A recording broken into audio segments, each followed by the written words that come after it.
कुरान मजीद जो है ना, ये एक जिंदा किताब है। जिस बंदे ने कुरान मजीद को जिस मकसद के लिए पढ़ाना है उसको वो चीज़ हासिल हुई है। ये अलग बात है कि हम कुरान मजीद को वो रिस्पेक्ट नहीं देते, वो ऑनर नहीं देते कि हमारी मुश्किलात हैं, परेशानी है, तो हम वाकई किसी दिन स्पेसिफिकली कुरान को खोलें और वाकई इस नीयत से पढ़ें कि मैं अपने मसाइल का हल तलाश करना चाहता हूँ। मेरी बीमारियां हो, बहुत से मसाइल हों, कुरान मुझे क्यों नहीं हल बता सकता। एक पर्सनल कनेक्शन अल्लाह से कैसे फील हो कि मुझे लगे कि मैंने यहाँ से बात की है और अल्लाह ने मुझे डायरेक्टली जवाब दिए मेरी इस सिचुएशन के बारे में। सहाबा को तो पता चल जाता था कि अल्लाह के रसूल बताते हैं कि तुम्हारे बारे में अल्लाह ने आयत नाजिल की। हम वो कैसे फील करें? आप कुरान पढ़ के देखें, कुरान पढ़ के देखें। मेरा भाई एक आम इंसान जब भी किसी से कम्युनिकेशन करता है उसकी ख्वाहिश होती है कि उसको रिस्पांस मिले और रिस्पांस जल्दी मिल जाए।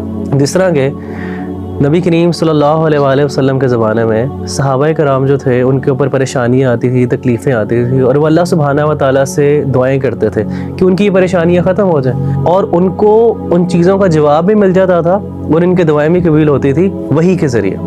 लेकिन आजकल के दौर में जब एक इंसान परेशान है, परेशान हाल है, मुश्किलात के अंदर है और वो उसकी दुआएं भी करता है, लेकिन कभी कभी वो इस चीज़ की कमी फील करता है, उसके अंदर एक कमी का एहसास है कि शायद मेरी दुआ कबूल नहीं हो रही। तो मेरा भी सवाल ये है कि वो जो एहसास है कि इंसान के अंदर वो एहसास और वो एक मुतमईन हो जाए इस चीज़ से कि अल्लाह ने मेरी दुआ सुन ली और अल्लाह सुब्हाना व तआला की तरफ से उसको एहसास भी आ गया है कि उसकी दुआ कबूल हो गई है। तो ये एहसास कैसे एक इंसान अपने अंदर पा सकता?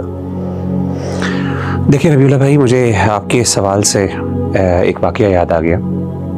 मैं यूएई में था, तो एक दिन मैं जुमे की नमाज़ पढ़ने गया, तो नमाज में सुन्नतें अदा करने के बाद मैंने कुरान मजीद को पकड़ा और बैठने लगा, तो अचानक मुझे ना कुछ सिसकियों की आवाज़ आई एक तरफ से।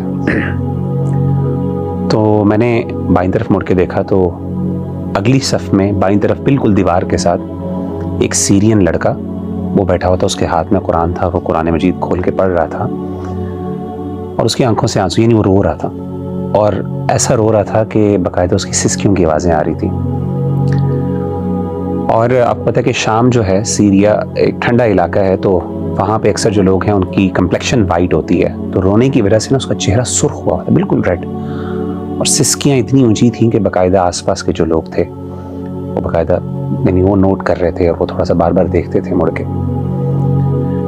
अच्छा, जब मैंने उस भाई को देखा ना तो मुझे बड़ी मोहब्बत फील हुई उससे, एक ईमानी मोहब्बत और एक कैफियत थी। मेरा दिल चाहा कि मैं उससे उठूं और उसको जाके गले लगाऊं, लेकिन उस वक्त फिर मैं रुक गया। और इस वजह से रुका कि ये कुछ लम्हात ऐसे होते हैं जो इंसान के अपने अल्लाह के दरमियान होते हैं, प्राइवेट लम्हात होते हैं, और उसमें इंसान को किसी दूसरे को नहीं चाहिए कि वो उसमें इंटरवीन करे। तो मैं रुक गया और मैंने कहा कि शायद चलें, जैसा है ऐसे ही होने दें।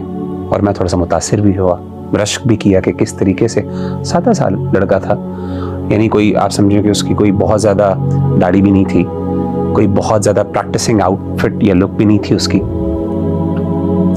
तो उसके बाद जब मैंने ये देख लिया और मैंने कहा चले मैं अपनी कुरान मजीद की तिलावत करता हूँ, तो जैसे ही मैंने कुरान मजीद खोला तो अजीब बात और बड़े हैरानकुन बात यह है कि जो सबसे पहली आयत मेरी नज़र के सामने आई, हालांकि मैंने रैंडमली खोला, कोई स्पेसिफिकली किसी, सबसे पहले जो आयत मेरे सामने आई, सुभान अल्लाह, मैं हैरान हो गया वो पढ़ के। वो 7th चैप्टर की पहली आयत थी और वो आयत क्या थी? वइज़ा समिअू मा उन्ज़िला इला रसूल तरा अयुनहुम तफीदु मिन अद्दम'i मिम्मा अरफू मिनल हक़, कि जब वो रसूल पर नाजिल करदा कलाम को सुनते हैं तो नबी सल्लल्लाहु अलैहि वसल्लम आप देखते हैं कि उनकी आंखें बह पड़ी, वो रो रहे हैं, यानी कुरान सुनने से उनके दिल डर जाते हैं, नरम होते हैं और उनकी आंखों से आंसू बह पड़ते हैं। किस वजह से? मिम्मा अरफू मिनल हक़, कि जो हक़ उन्होंने अपने रब की तरफ से जो अल्लाह ने भेजा उसको पहचान लिया।